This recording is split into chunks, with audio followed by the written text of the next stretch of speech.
You're listening to Mr. Allard's Neighborhood. Small town feel with big time ideas. After all, you are entitled to Brad's opinion.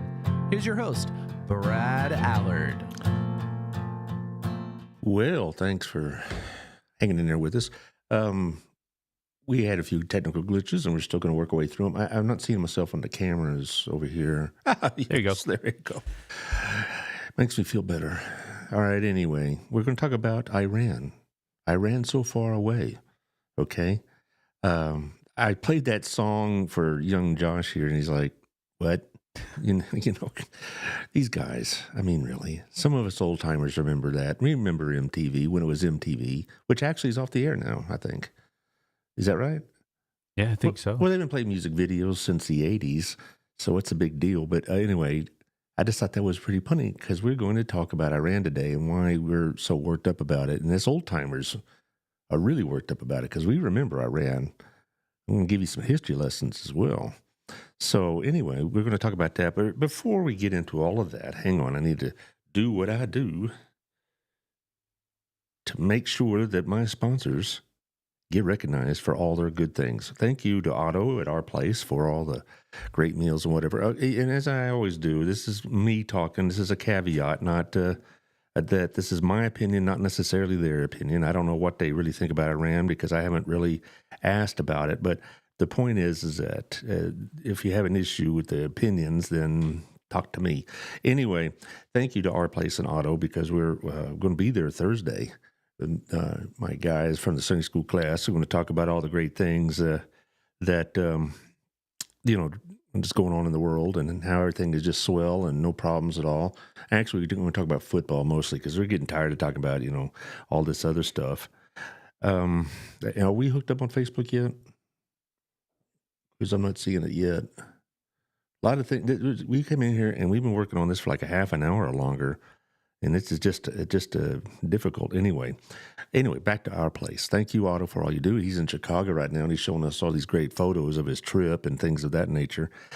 Also, Gina's Pizza. I think tonight is bingo night on Tuesdays. They have chess night on Mondays, and they have karaoke on Wednesday, and they have musical guests on Sunday. So it's the place to be.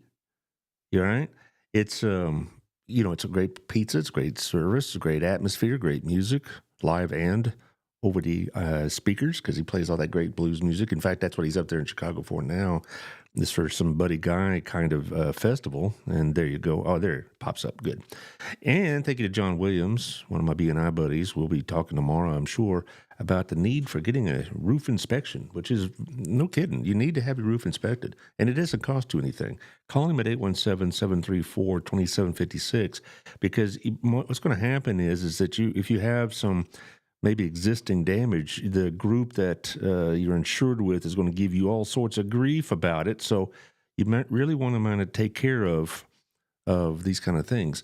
And if you do need some repairs or a new roof, he'll help you with the insurance companies. Some are better than others, I'll tell you. My particular one, Texas Farm Bureau, he has very high regard for. So there you go. A little shout out to my friend Melissa Harmon. Also, thank you to Jeff Kelly at the Weddington Agency, 817-781-0546. That's 781-0546. Or Jeff at jeffkellyrealty.com. He can buy and sell anything. I tell you, I've gotten to know Jeff also through B&I, and also prior to that. I knew him prior to B&I. And he's a really good guy, and he's going to do you right, and he's going to make sure you get the very best deal possible. So check him out and give him a call if you're looking to buy or sell in this area. And our friend Rich Hooper over at 88.3 The Journey. It's a nonprofit, so any donations you give to it are tax deductible, plus it's great Christian music. It's my wife's favorite channel, so I hear it plenty, and so there you go. Let's do one of the first video clips. Let's do the ABC one, I believe. And again, give us a little background what's going on.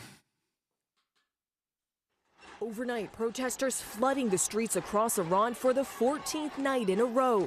Masses gathering in Tehran, inundating the nation's capital as far as the eye can see. Crowds cheering around this bonfire, dancing around the flames. chanting "Down with the dictator," blasting the regime over Iran's failing economy and soaring inflation. In this dramatic footage posted on social media, a man with what appears to be a homemade flamethrower sets a motorcyclist on fire. These protesters risking arrest and even death. The government trying to shut them down with a nationwide communications blackout, cutting off the internet, cell service, and phone lines. As the crackdown intensifies, President Trump escalating his warning to the Iranian regime. Again, I tell the Iranian leaders, you better not start shooting, because we'll start shooting too. Human rights groups say dozens of protesters have been killed and thousands more arrested. Trump clarifying his threat does not mean U.S. boots on the ground. We'll be hitting them very hard where it hurts. And that doesn't mean boots on the ground, but it means hitting them very, very hard where it hurts. This morning, Iran responding to those threats, warning that if the U.S. were to strike, the U.S. and Israel would be legitimate targets of the Islamic Republic. This comes just 1 week after the U.S. captured Venezuelan President Nicolas Maduro and Trump declared the U.S. is running the country. In a New York courtroom on Monday, the ousted leader and his wife pleading not guilty to drug and weapons charges. Maduro telling the judge he was kidnapped in Caracas. Now Trump is warning the U.S. could take similar action against Colombia and is threatening land strikes on drug cartels that he claims are running Mexico. In response, Mexican President Claudia Sheinbaum tasking her foreign minister with strengthening coordination with the United States. Trump pressed this week on whether there's any limits to his global powers. Yeah, there's one thing, my own morality, my own mind. It's the only thing that can stop. I don't need international law. I'm not looking to hurt people.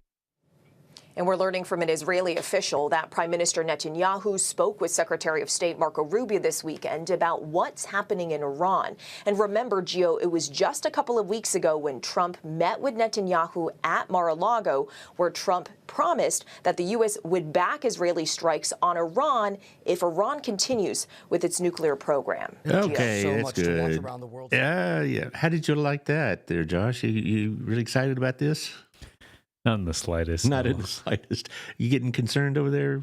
A little bit. Take over Colombia, take over Mexico, Greenland. We didn't mention that yet. Ooh. He's getting pretty excited about it, isn't he? Well, What a time to be alive. What a time to be. Well, we've been in worse times. I mean, I know for young people they think this has got to be the craziest time we've ever been in, but we've been in some tough times. So, but as older coots remember all of this. That last part about Mexico and Colombia was just kind of an add-on. I'd say, let it roll. Why not? We got a couple other clips coming up on Iran, but here's the thing. One thing he did say did scare me when he said, the only limitations is my own morality, my own mind. No, that's why we have law. So, we are not based on one's personal whims and morality and standards. We are based on law. And, talk about international law. I didn't care for it. Yeah, what was that he said in the second quote? I don't need international law. I don't need it. I'm just going to do, that's not how this game is played. There is, if you don't like international law, then change it or do something. But you just don't base foreign policy or any policy based on your own personal morality. I think what's the name for that? Monarchy? Yeah, I think that's what it's called. That really Let's stick with that. Yeah. Yeah, that's not good. Okay, but I'm digressing again because can you imagine though the people that support Mr. Trump if Mr. Biden had said such a thing, or Mr. Obama had said such a thing? They'd be pulling their hair out and setting themselves on fire practically. So that's the thing you got to understand is that the MAGA people that say, "Hey, he's doing great things" and all this other stuff, if it's based strictly on his own morality. Well, the next president, Democrat, maybe, or not, but maybe Democrat, AOC, President Newsom, whatever, I'm going to do a law based on my own morality. Well, then what's the point of having a constitution in the first place? That was a very atrocious statement, in my opinion. And but I'm kind of digressing a little bit because if you want to just look at Iran, us old timers remember Iran, okay? From 1979. I was in high school when this happened. Now, if you want to go all the way back to the 50s, and some Democrats are doing that, in 1953, we overthrew their elected president, who we saw as a socialist and a threat to the oil companies, whatever else, and replaced him with the Shah of Iran. Okay, Reza Pahlavi is his name. and that's his son's name also. And Pahlavi governed Iran until 1978, and they got overthrown by the Islamic Republic. And then about 8 months later, they took American hostages, about 52 of them, in the embassy, and held them for over a year. And it was a major factor, among other things, that got Mr. Carter defeated for re-election. And then on Inauguration Day, 1981, when Mr. Reagan was inaugurated, they released the hostages. So for a lot of us who are older, we remember the Iran hostage crisis. It was a daily thing. For those who remember watching the TV news show Nightline, that's how Nightline got started, because they would start showing every night what was going on with the crisis. And they were day 219, day 220, and it lasted, I'm going to say about 380 days or something like that, a little over a year. And like I said, it was a major factor in Mr. Carter's defeat in 1980. Since then, we've had a very, very antagonistic relationship with Iran. They've taken hostages after that. They've killed a couple of hostages. They have been a major menace in the Middle East through their proxies, Hezbollah and Hamas, and the group in Yemen, the Houthis. And they have embarked at the impoverishment of their own people, a nuclear program. And they'll use it, all right? You know, we talk about the Russians and the Chinese having nuclear arms. And are they a threat? Well, even in the height of the Cold War, we always counted on the Russians to be rational. That's when we came up with mutually assured destruction concept, that they wouldn't drop a bomb on us because they don't want to have a bomb dropped on them. The Iranians live in a very apocalyptic mindset. Their government does anyway, not the people so much, but their theocratic government does it, that if he said, you drop a bomb on us and we drop a bomb on you, they'll call it even, because they see that as their destiny, that kind of martyrdom. And so that's why most presidents have been so adamant about keeping nuclear bombs out of their hands. And I say most because I think the way Mr. Obama handled that was just terrible, because that it wasn't even a treaty. It was just an agreement that they wouldn't do it. And all we had to rely on was their good faith and good word that they weren't doing it, that we didn't have any outside inspections. We wouldn't have any United States verification of any kind. And, you know, we released all these sanctions. And the way Mr. Obama handled that was atrocious, right? And we've been dealing with these guys through other presidencies, Clinton and Bush, and since really 1980. All right. Now, Brad, if I may. Sure. Iranian hostage crisis went from November 4th of 79 to the January 20th of 81, lasting for 444 days. Ooh, I was way off my math. Yeah. It was the dominating story of my senior year in high school. I can imagine. And then when I was a freshman in college, it was still a pretty dominating story, you know, that first semester. And, you know, the Iranians are in no way trustworthy. Their government, again, I want to make this clear. The Iranian people are not our enemies at all. The Iranian people have a very long and proud heritage. And prior to all of this, they were good friends of ours, and that's why some of the more hardline Muslims hated their government and hated their society, because they were probably one of the most Western-oriented of all Islamic-based countries. And they thought that was an abomination in their very, very conservative theocratic way. And the thing is, the Iranian government is Shiite, not Sunni. Now, I don't want to get into all that detail, but the majority of Muslims around the world are Sunni. And there are very sects within that as well, kind of like, you know, Protestant, all right? The Shiites are very, very literal about the Quran, and they're very literal about martyrdom and about the moral police and all this other business. And the Saudis don't fear Western democracies nearly as much as they fear the Shiite theocracies, because the Sunni Shiite hatred for each other goes back a millennium and a half. I mean, this is far predates anything in the 20th century. So it's been a religious civil war since the death of Muhammad, practically. Now, back to the Iranian people. When I say the Iranians, I am referring specifically to their theocratic government, because Iranian people are not our enemies. They want to be on good terms with the United States. Now, that doesn't mean they want to be the United States necessarily. They still want to maintain their own Persian culture and whatnot. And And most of the Iranians are Muslim, not all. There's about 2 million Christians in there, and there's a few Jews left in the northwestern part, believe it or not. But at one point before all this happened, when the largest concentration of Middle Eastern Jews was in Persia, now Iran. And so, so they're a bit more diverse than what one might think, but their government is strictly very narrow fundamentalist Shiite. And they have imposed that, not just through the moral police, but through their Revolutionary Guards. And that's the real key to all of this, because those are the guys that are bringing the beatings. Now, why are they protesting? First of all, this is not the first protest in the 20th century even. In 2009, there was an election that was rigged. Now, we don't get into all Mr. Trump's claims on his deal. That's irrelevant. But they was rigged, and the people knew it, and they protested it, and it's called the Orange Revolution. And Mr. Obama just took office, and he had campaigned on the Iranian issue as, we're going to be in support of the people and whatever else. Well, then he started revolting. Mr. Obama did nothing. And he later regretted, he said, I wish I'd have done something, but it was too late, much too late. And several dozen people were killed in that. That's one thing we need to understand. This isn't like some of the protests we see in the United States. Okay. Yes, there have been fatalities in some of our protests, and that's another topic for another day, but not like these. This is where, usually it's some rogue agent or some random act or something like that. This is something the state does intentionally. I mean, when the people protest, they kill them or imprison them and beat the hell out of them and then torture them. This is what happened to a protest in 2022, where the moral police arrested a woman for not wearing her hijab, her headwear, appropriately. They took her in, they beat her, they killed her with the beating, and there was a major protest. And how did the Revolutionary Guard react? They killed them too. A couple of dozen people were killed in that.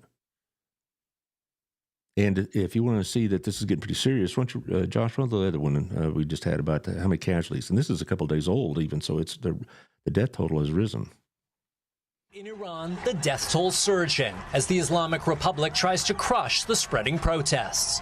But crowds in the hundreds of thousands are refusing to surrender the streets. Human rights activists say around 500 people have been killed since the protests erupted 2 weeks ago.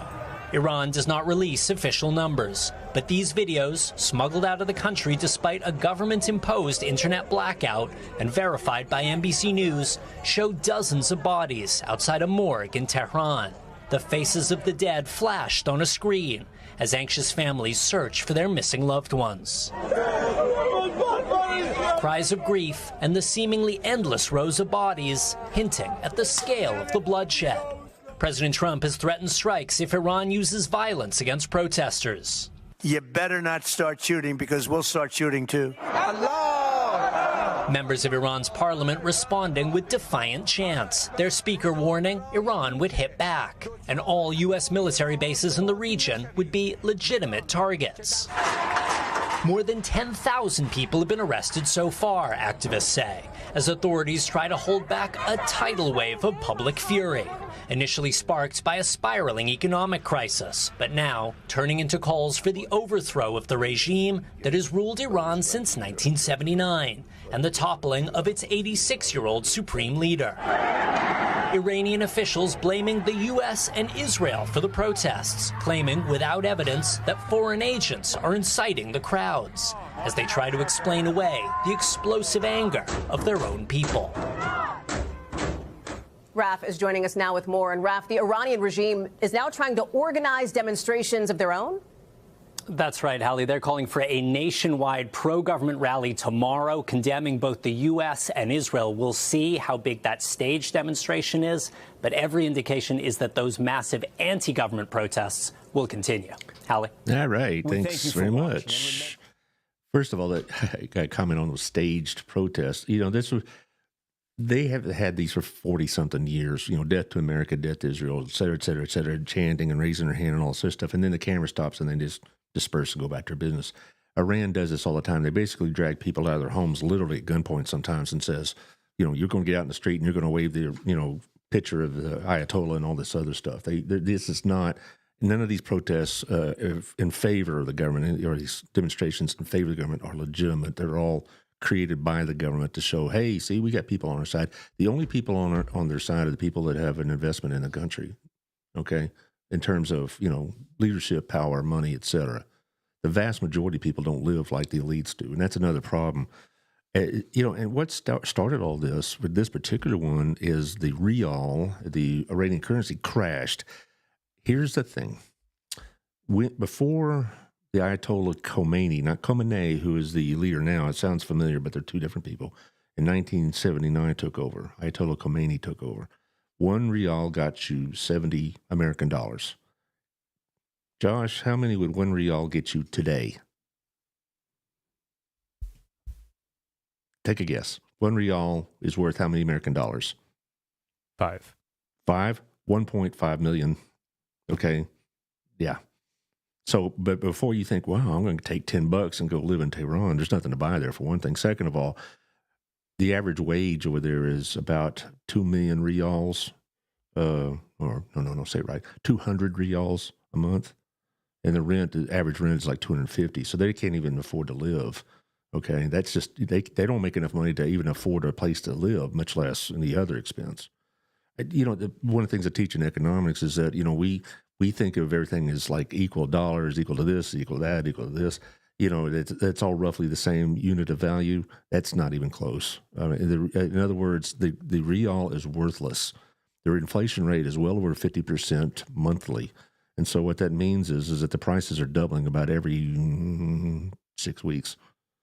And, and inflation is not like, it's not arithmetic, it's geometric. In other words,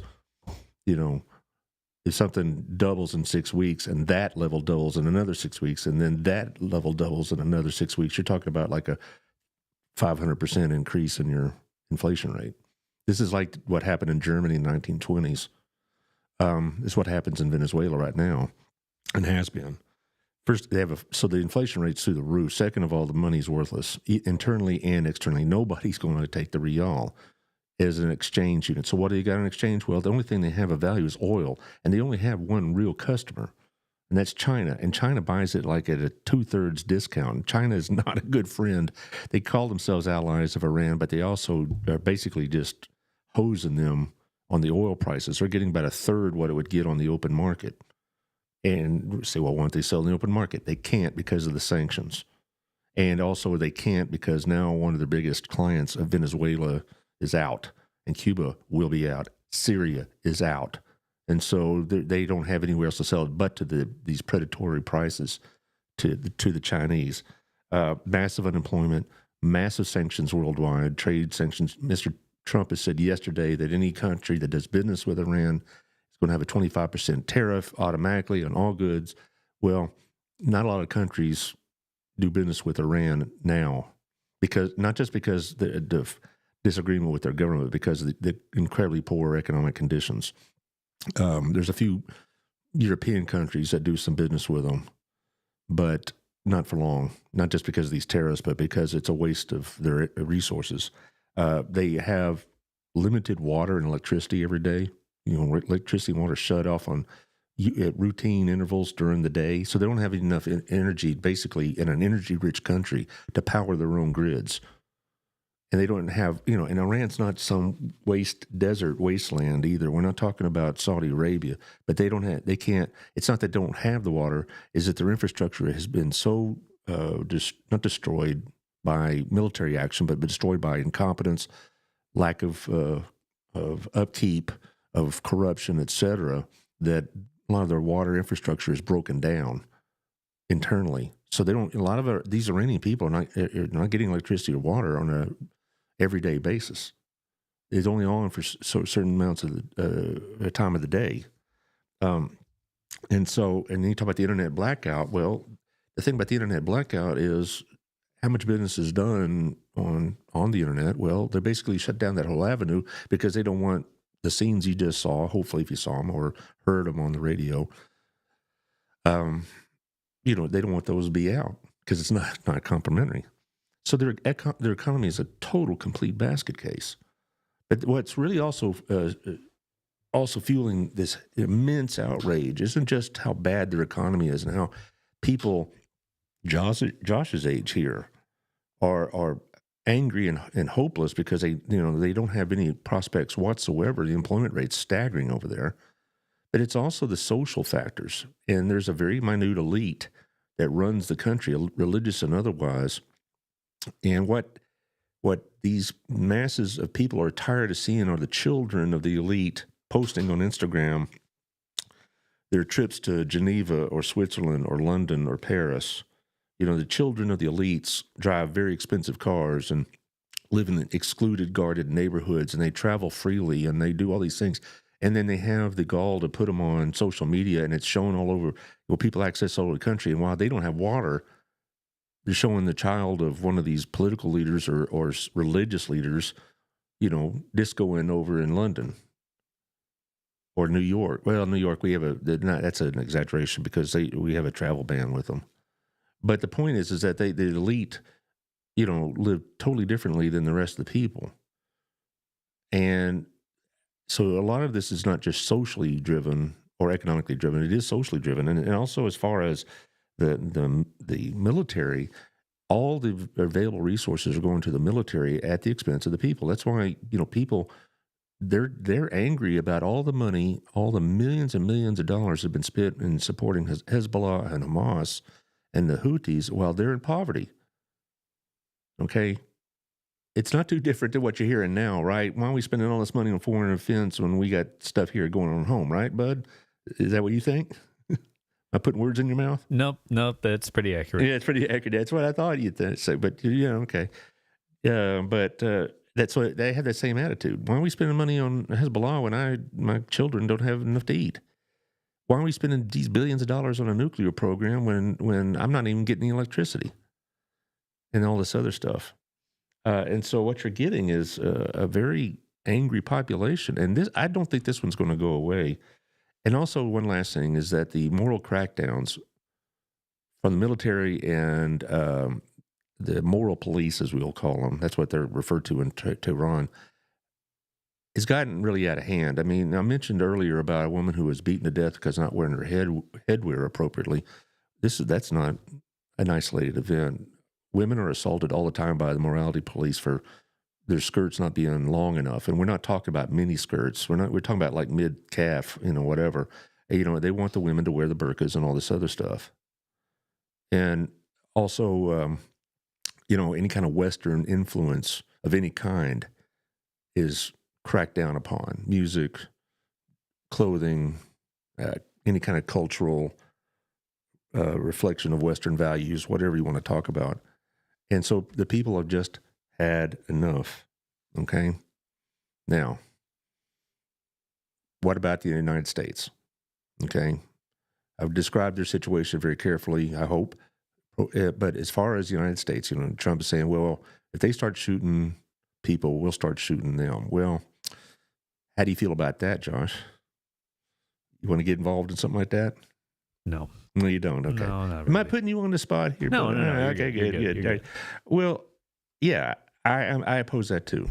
But here's something, and I've heard this from a couple other people too, is that the Iranians should deal with this themselves, right? Which I agree with. You agree with that. Okay. And that's a legitimate view held by a lot of people. Okay. There's nothing wrong with that view at all. My view is, though, the Iranians can't deal with this because, first of all, they don't have any weaponry except homemade stuff against the Revolutionary Guard, which is very well equipped and very motivated. And so we're talking about deaths of thousands of people, possibly. They don't have the ability to defend themselves. For all the criticisms people have about the Second Amendment, what you see in Iran will be very difficult to pull off here because the American people are better equipped to defend themselves than the Iranians or the Venezuelans, for that matter. Second of all, you look at the United States history. When we were fighting for our independence back in the Revolutionary War era, we would not have been able to achieve it without the intervention of the French.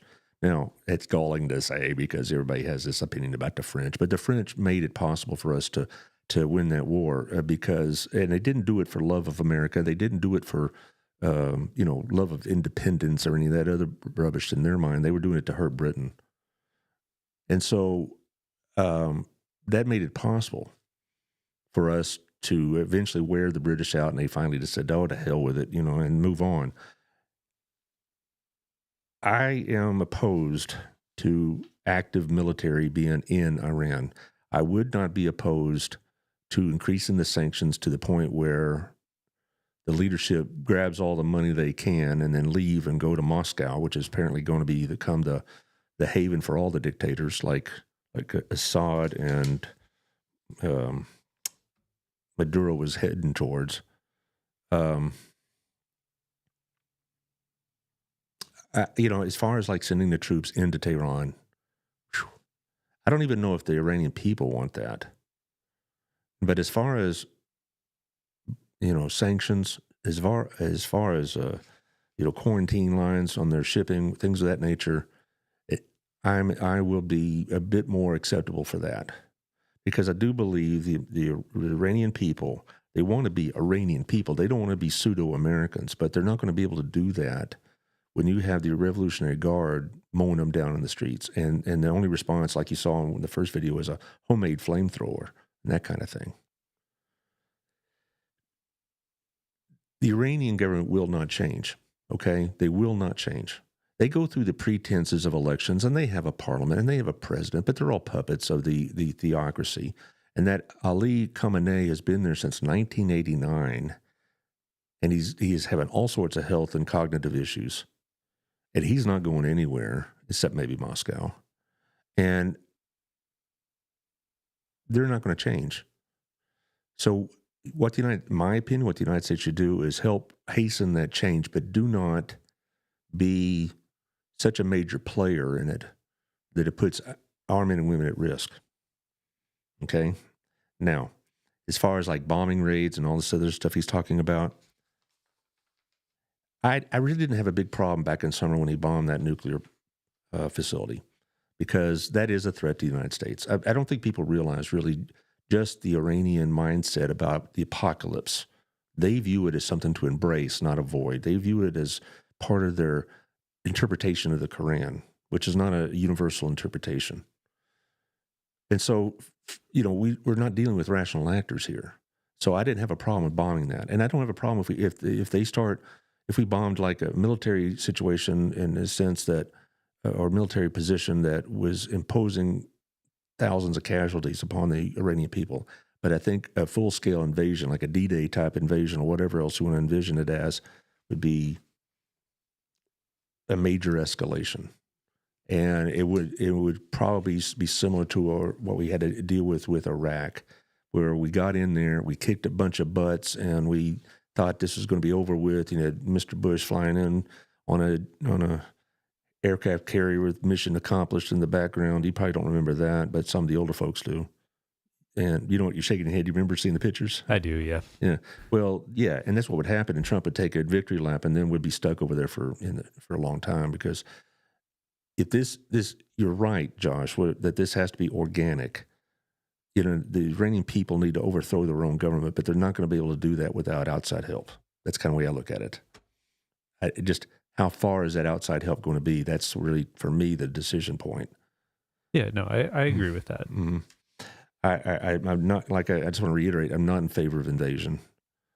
But let's say that there was a military base that had a great deal of the Revolutionary Guard assets there. If we dropped a bomb, or the Israelis do, I'm not going to be upset by that. But on the other hand, paratrooping a bunch of guys into Tehran is a non-starter. And so, yeah, I'm just not trying to go to war for something I don't really believe in. Well, it's something that the Iranians believe in. And they're showing that. But not only, and you say you don't believe in it, and I get it, and a lot of people younger than I don't get it. The reason why older people like myself may have a little different perspective is because of the long-term antagonism we've had to deal with these guys for the last 46, 47 years, ever since the Iranian Revolution. And they've been such a disruptor of world peace, not just in the Middle East, but, worldwide with their, terrorist groups, and they're funding of terrorism around the world. I mean, we're not the only ones they've targeted. They've done it in Britain. They've done it in Germany. They've done it in France. So they've been an international threat, not just a nuisance, but, a real threat for close to half a century. I'm hoping the Iranian people are able to cause this to overturn on their own. And if we can help it along with sanctions or preventing them from using their military against their own people, we need to consider all those options there. And now, kind of a side note, I mentioned this at the beginning, we can't base this strictly on whatever mood Mr. Trump is in that day. What we need is the Congress to actually show some spine and get involved. And we need Republicans not just to automatically accept everything Trump says, and the Democrats not to automatically reject everything Trump says, right? Because the rhetoric is just turned around. I mean, they in the first Trump term, the Democrats were complaining about the continued existence of Iran and Maduro and all these others, and then Biden gets in, and it's totally different, and so that kind of thing. And the Republicans, who have been isolationists all this time, are now say, let's send in the 101st Airborne. Everybody needs to take a step back from that, but the Congress needs to get involved.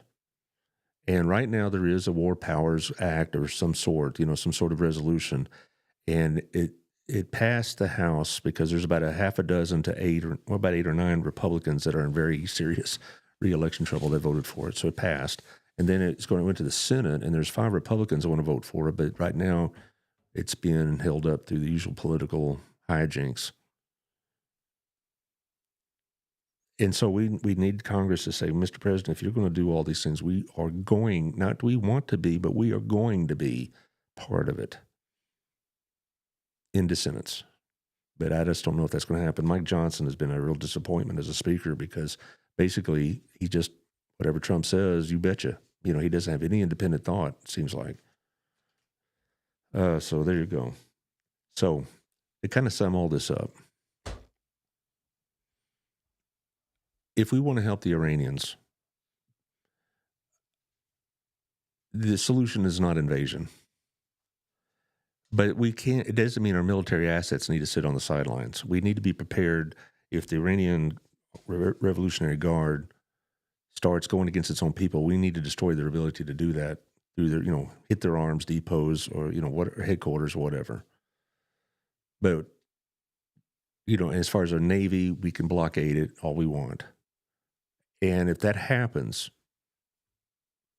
and it causes the Iranian government to abdicate, that'd be fantastic. But I also make this caution. If you're thinking it's going to be just a miniature version of the United States, that's what sparked a lot of this discontent in the 1970s in the first place. They need to come up with their own form of democracy as they want it. It doesn't need to be our form of democracy, which we tried to do in Iraq, and that did not work out well, right? So let's let them be Iranians, in other words. Maybe that ought to be our slogan, make Iran great again. You think so? What are you shaking your head over there like, come on, Josh. You don't want to wear that hat? No, I'll pass. You have any other comments you want to add before we sign off? Nah, I think you summed it up pretty well. Pretty well. So you can live with this position. You don't have to agree with it 100%, but it's not. I can live with how it is now. Okay. If it gets any worse, then we'll talk about that later. No, well, it's going to get worse, I'm afraid. Yeah. It is because the Iranian... It'll get worse before it gets better, right? Yeah, absolutely. I mean, there's no question. I mean, it's going to, one thing or another is going to happen. Either the government's going to abdicate or it's going to kill thousands of its own people. And they may put this down temporarily, and then about 2 or 3 years we'll be back at it. All right. So that's it's not going to be, like these protesters say, well, I'm done. I got it out of my system. I'm going to go home now. There's nothing to go home to. Like a described economy, there's nothing there. They're not like going back to their jobs. They don't have one. So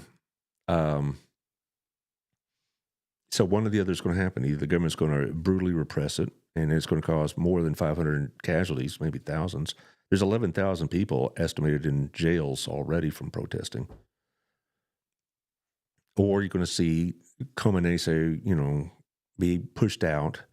He'll be replaced by another old goat, but the power of the theocracy will be broken. And you might have genuine reform. And we'll see what happens. All right.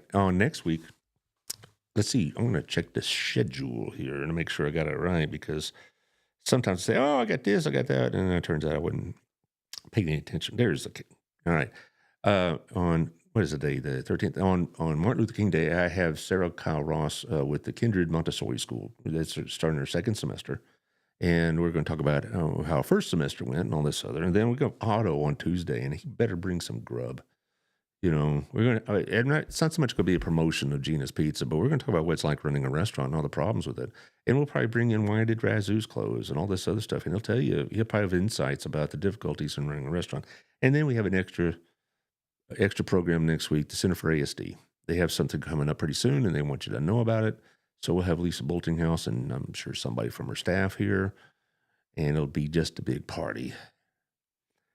All right. Well, thank you, Josh, for getting those technical issues fixed. Yeah. I mean, yeah. Anytime. Yeah, right. I mean, it's just part of the fun of live podcasting. Yep. Just part of the job. All right. I'll see y'all next Monday.